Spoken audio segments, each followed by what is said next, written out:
yang tidak sedikit, yaitu 13,5 triliun rupiah. 13 triliun 500 miliar rupiah. 4 seksi yang akan kita resmikan adalah seksi 2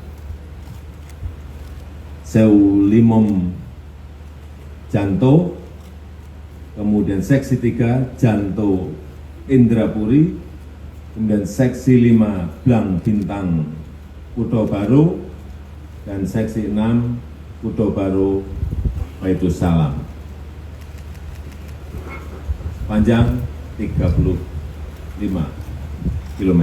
Saya yakin infrastruktur yang penting ini juga akan menumbuhkan nantinya titik-titik pertumbuhan ekonomi baru, menumbuhkan usaha-usaha baru, memotivasi usaha kecil, usaha mikro untuk melakukan perluasan usaha dan membangkitkan perekonomian di